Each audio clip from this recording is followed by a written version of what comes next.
Good morning, Patreon. Jeff Pettis asked, what do we do in a without rule of law situation if we have to do the pew-pew tactical stacking bodies thing, and then we re-enter into a rule of law situation? What about the ramifications there?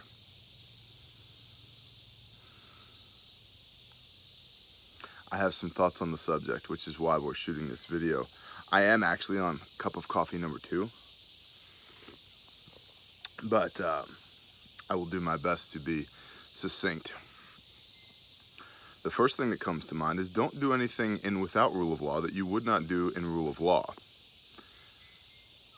That way, when we find ourselves under rule of law again, assuming that that law is based on, or at least respects Judeo-Christian values, you should be good to go.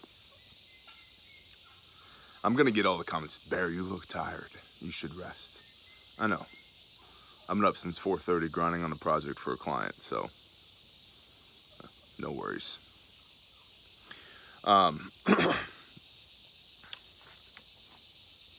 Don't do anything in without rule of law that you wouldn't do in rule of law, meaning that if somebody comes down my driveway uninvited, I'm going to stop them at the gate. And if they keep coming, I'm going to inform them that they're trespassing. And if they keep coming, I'm going to present my weapon. And if they keep coming, I'm going to use my weapon. Rule of law or without rule of law. I'm not going to rape, pillage, murder, and burn in a without rule of law situation. And I'm not saying that you are either, Jeff Pettis. But I'm saying that there are those that is part of, if not the entirety of their strategy. Oh, no rule of law? Let's go, what was that movie called? I can't remember what it was called. But basically, people behaving badly because there's no rule of law. No, don't behave badly, rule of law or no rule of law. Now, another thing that comes to mind is your jurisdiction, your locale. Depending on how liberal or conservative your location is, I think will depend on the severity of the recourse, if any, for you pressing triggers in a without rule of law situation. New York comes to mind. Now, and believe me, I realize upstate New York is a completely different animal than downstate New York, but guess what? Your laws are your laws. And if you live in a state where a 12-round magazine is illegal but killing a newborn baby isn't, you live in the wrong state. The end. That state is evil. The people who run that state are evil, I should say. There are lots of good people in New York, but how many more indicators do you need to get out? And I realize this is a sidebar, but how many more indicators do you need to get out? Oklahoma has gone the entirely different direction. You cannot legally get an abortion in Oklahoma, and constitutional carry is the law. So you get what you pay for. You pay liberal politicians, you're going to get liberal laws. But in a state like New York, if you had to fire shots in a without rule of law situation to protect yourself in a rule of law situation thereafter, you can bet that you're not going to be looked on very kindly because of the demographics and the politics of the situation. Good morning, my love. Whereas here, I know of rule of law situations. You see these baby goat puppies back here? Look at these dum-dums. They see their mom, aka my wife, and they're like, meh, meh. I know of situations here in Oklahoma in rule of law where shots were fired in defense of livestock, resulting in the deaths of 3 cattle rustlers. I've told this story before. that the investigation consisted of. So you shot them? Yep. They're trying to steal your cattle? Yep. Okay, thanks. We'll send a wagon. So in a without rule of law situation, we're going to trend more towards that than, you know, mock trials and trying to figure out who the executioner is going to be to take out the person who defended their life. So don't do things in without rule of law that you wouldn't do during rule of law. And I really think your geography matters. Your location matters with this, because what's socially acceptable in some areas is not socially acceptable in other areas. And I don't think you should put yourself in a situation where, you know, you're having to hide bodies, or, you know, literally or figuratively.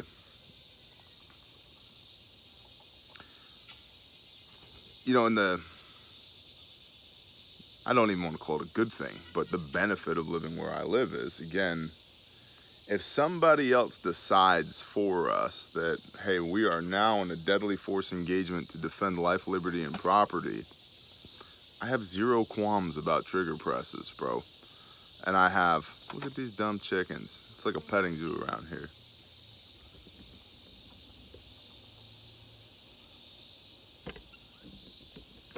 And I have very little concern that if I do have to go there, that there will be long-term ramifications for myself or my loved ones in defense of life, liberty, or property. Because right now there's not. So in a without rule of law situation, you know, even less so. What happens when law returns? Well, hopefully the law that returns is by the consent of the governed. Hopefully. And I feel like in areas like this, there's a much higher likelihood of that happening than in areas like, you know, East Dallas and, you know, south side of Chicago and LA and the Bronx and so forth and so on. So it really comes down to, again, for me, it's a population density equation. The more people you have, the more government and services you have. And the more government and services you have, the more entities will be trying to reassert their authority during and after an event. And those people, as they're vying for power and struggling for resources, will want to make a show of doing their jobs. They're going to put on a performance for the people. This is why you need to dedicate your resources to us, whether that's food or money or time or protection or whatever. You need to support us as the local constables, because we just put this guy through a mock trial and strung him up because he killed 3 people with a .40 caliber Smith & Wesson. Yeah, well, those 3 people might have been trying to rape his daughter in a without rule of law situation, but let's not let the facts get in the way of putting on a performance for the people. Around here, I see that to be much less of an issue. I've stated before, and I'll state again, around here, if the sheriff's department goes door to door, it will be to let the people here know, hey, we're still supporting the Second Amendment, and hey, if things get squirrely, we might need your help, because there's not that many of us. And the ones of us that there are, I mean, my next door neighbors, they're not well to do. They're not starving to death, but they don't have a whole lot. You know what they do have? They probably have 0 food storage. We're working on it. They got guns. They know how to use them. I've seen them use them. We've shot together. Everybody around here has guns. Everybody. You know, and then you get into that population density game. It's like, well, if they have guns but no food, now you're dealing with the zombies, bear. And I'm like, actually, I'm not. But that's a different video for a different time. Suffice it to say that Anybody who would be an issue has been identified, and those that aren't issues, we are actively working on getting them out of the liability column and into the asset column. So by doing things like hanging out with people, helping people, talking with people, setting up events with people, networking, showing people that we're good people, and finding out who the good people are around us and who the bad people are. You know, it's intelligence gathering. So dealing without rule of law ramifications post SHTF or even during SHTF. You know, I hate to keep beating the population density drum, but man, the more people you have in a given area, the more likelihood that you're going to have a problem being held accountable, air quote, for your actions during or post SHTF. Good, bad, or indifferent. Good, bad, or indifferent. Out here, not so much. If you're a good person and everybody around you is a good person, or most of the people around you are good people, not an issue. And don't do things during without rule of law that you wouldn't do during rule of law. Then assuming that whatever reemerges is at least sort of constituted on Judeo-Christian values, you're good. Don't rape, don't murder, don't steal, don't commit adultery, right? There is only one God. His name is Yahweh. Stick to the basics, man. You get all those covered, and if you do have to press triggers, make sure that you're pressing triggers in defense of life, liberty, and property. You're good. You're good. To say nothing of, well, Your Honor, there were extenuating circumstances, like a complete and utter societal collapse that contributed to this event. So, but I do believe it does, again, all come back to population density. The more people you have, the more likely you are to have problems. I'm not terribly worried about what the governmental structure is going to look like around here during SHTF, because there's not a chance in hell it's more oppressive than it is right now, which is to say once a month they put a bill for our rural water in the mail, which is about $26. Other than that, we wave at the cops and they wave back. All 3 cop cars in this gigantic metropolitan area. It's a non-issue here. Like I said, if they come for us, it'll be for help, not to lock us up. It's just a different way of doing things around here.